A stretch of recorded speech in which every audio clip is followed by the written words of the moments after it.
7 de la mañana con 31 minutos. Seguimos en Vital Noticias. Nos pueden ver a través de nuestra página de Facebook, también el canal de YouTube de Vital FM y por Nativa TV en su señal abierta y también por Movistar. Nosotros seguimos hablando sobre, tocando estos temas, abordando sobre el Congreso, sobre las próximas elecciones. Ustedes saben que regresa el Congreso bicameral y mucha gente no entiende qué facultades va a tener la Cámara de Diputados y las funciones que va a cumplir la Cámara de Senadores, ¿no? Muchos también se preguntan, ¿es similar al Congreso bicameral que teníamos antes de que tuviéramos el sistema unicameral? Es la misma función. Hablan del Super Senado, que incluso va a tener más poder que el Ejecutivo. Y para que nos explique un poco ello, nos acompaña el doctor Áureo Segarra Pinedo, presidente de Adelante Perú. Doctor, bienvenido, que por cierto ha sido el diputado de 1980 a 1990, así que es una persona autorizada para hablarnos de estos temas. Doctor, bienvenido a Radio Vital. Muchas gracias, Carlita. Raquel, muchas gracias por esta invitación y también a tus radio oyentes, ¿no? Y televidentes. Y televidentes, porque claro, nos escuchan por la radio, sí, nos ven por Facebook y también por Nativa TV. Bueno, doctor, cuéntenos, ¿hay diferencias con el Congreso bicameral que usted integró? Claro que sí. Primero quiero yo decir que estoy de acuerdo totalmente el que tengamos nuevamente la bicameralidad. Este sistema bicameral en el mundo, casi el 70 o 80% de los países lo tienen. Son muy pocos los países que han tenido o que tienen la unicameralidad y generalmente son países de poca densidad poblacional. En fin, dicho esto, quiero también señalar que la experiencia, por ejemplo, que se tuvo con la introducción de la bicameralidad o el mantenimiento de la bicameralidad por la Constitución del año 79, recogiendo de la Constitución del año 33, ha dado resultados, según la experiencia, realmente notable, porque la Cámara de Senadores era una cámara revisora, es decir, revisora y reflexiva al mismo tiempo, ¿no? Había iniciativas de ley que provenían de los parlamentarios en particular o de grupos políticos que proponían a través de sus miembros un proyecto de ley. También tenía el Ejecutivo, también tenía el Poder Judicial, el Jurado Nacional de Elecciones, entre otras instituciones, incluso los ciudadanos. Entonces, estas iniciativas de ley venían generalmente a la Cámara de Diputados. Se aprobaba en la Cámara de Diputados por mayorías o minorías o por consensos, y estos pasaban a la Cámara de Senadores. En la Cámara de Senadores lo que hacía, lo enviaban a las comisiones para su análisis respectivo, lo aprobaban y lo llevaban al Pleno del Senado. Entonces, en el Senado podían modificar, y estas modificaciones de estas iniciativas eran a su vez consensuadas con diputados, con las iniciativas donde era su origen. ¿Y cómo va a funcionar el Congreso que se viene? Había modificaciones, creo yo, que algunas de ellas son pasos atrás, que no fortalecen. Por ejemplo, mire, lo que le acabo de señalar, lo último. En la Constitución dice claramente que hay dos ramas legislativas que tienen el mismo nivel. Y con funciones obviamente distintas en algunos casos y coincidentes en otras. Bien, en el caso, por ejemplo, de esta nueva propuesta de la bicameralidad ya aprobada, el Senado carece de la iniciativa legislativa, y eso es un gravísimo error. ¿Por qué? Porque el Senado no puede presentar ahora proyectos de ley, solo recibe los proyectos de ley aprobados en el Pleno de la Cámara de Diputados, que pasa al Senado. Pero el Senado está castrado, no puede hacerlo. Y eso pero se llegó a decir que incluso, no sé si allá se publicó el reglamento, pero hay tres reglamentos. Porque se llegó a decir que incluso la Cámara de Senadores podía revisar las iniciativas de diputados, podía modificarlas, hacer los cambios que quisiera sin consultar a diputados y aprobarlo. Entonces eso también había ahí un cuestionamiento. Por eso le decía, ese es, digamos, esta diferencia, la primera, va paralelo a lo que usted señala. A ver, en la bicameralidad del 80, el Senado recibía la iniciativa del Parlamento, lo analizaba en las comisiones respectivas, le hacían modificaciones o en su defecto le dejaban tal como está. ¿Correcto? Pero esas modificaciones eran consensuadas con la Cámara de Diputados. Hoy en día, de acuerdo al reglamento, eso no está.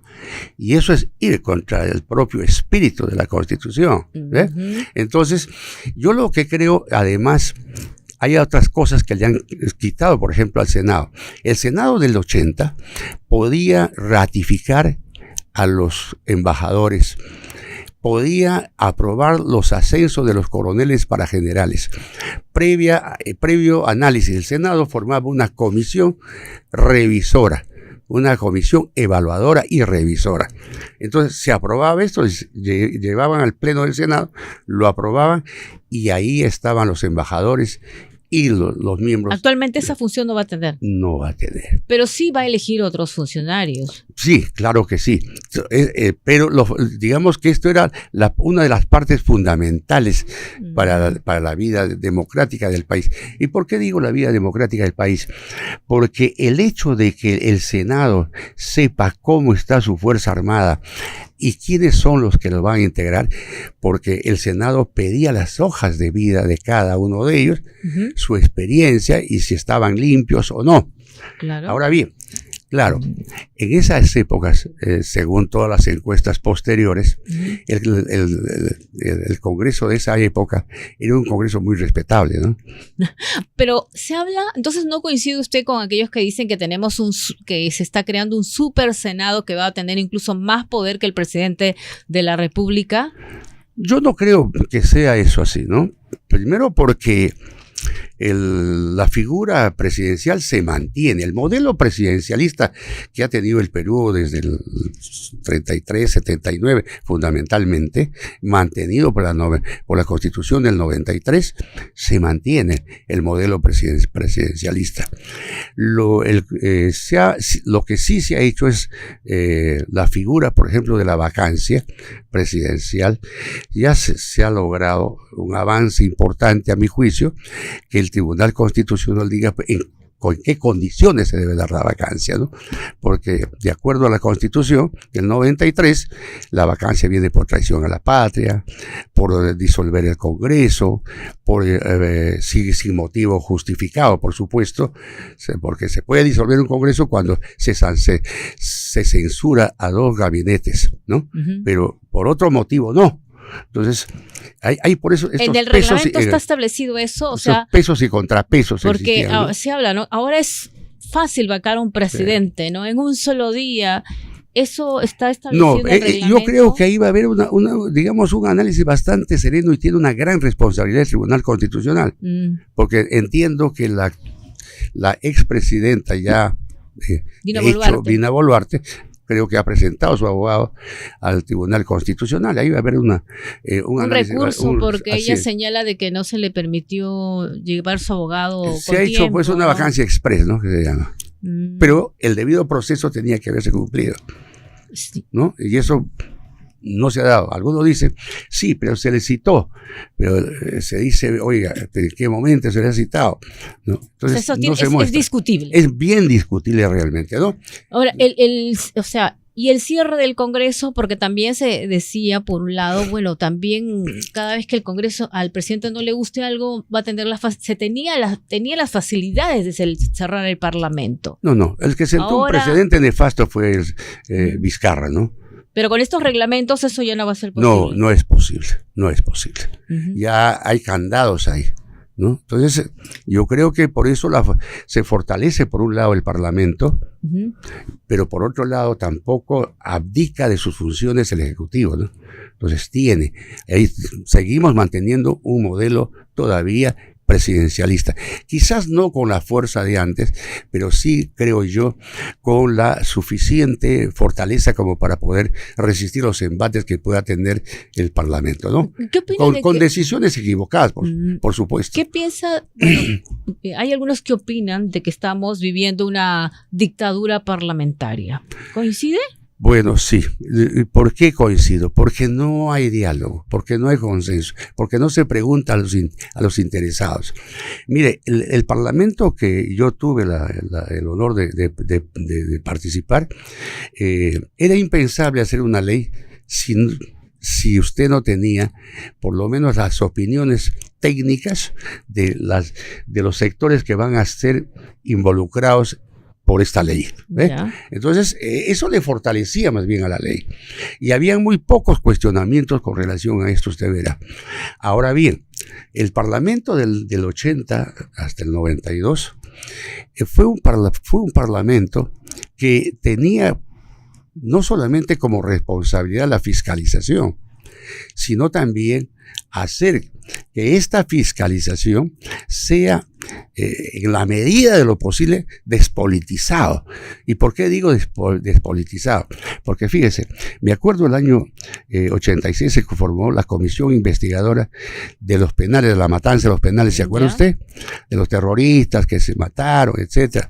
Muy bien, se despolitizó porque no se quiso hacer una vendetta ni con los militares, ni con el presidente de la República, ni sus ministros, sino que son los hechos los que te decían si es que efectivamente hubo o no excesos o crímenes, para hablar con propiedad.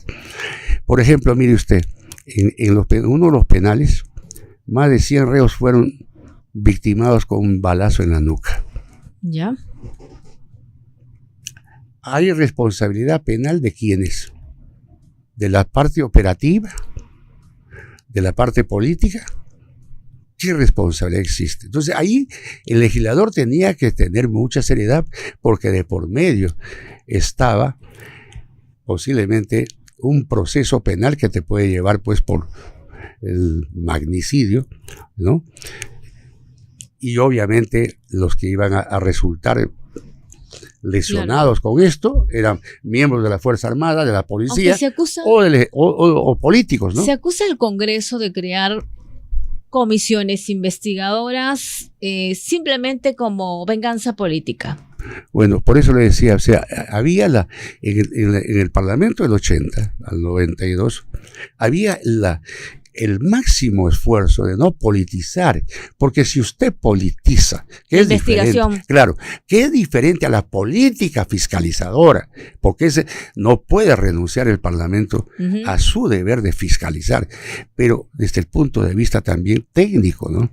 Y para eso se contaba con justamente profesionales de alta calidad, no, digamos, traídos por los parlamentarios, sino por la parte administrativa, gerencial del Congreso. Ya nos queda muy poco tiempo, pero muchos recuerdan, siempre comparan los debates, los congresistas que teníamos antes, unos debates bastante interesantes que se daban en el hemiciclo, y ahora pues lo comparan con la realidad de ahora. El Congreso, yo siempre lo digo, es un poder, algunos hablan de que es el primer poder del Estado, se dan las leyes que rigen nuestro país, o sea, es muy importante las personas que la integran, las personas que van a elegir ustedes como senadores y diputados, pero se compara siempre con el nivel que había en el pasado, ¿no? Podían discrepar los congresistas, pero bueno, también había sus encontronazos, pero qué diferente el nivel. Incluso ahora, lamentablemente, no se les ve en las sesiones del Pleno, el hemiciclo para vacío. Que pareciera,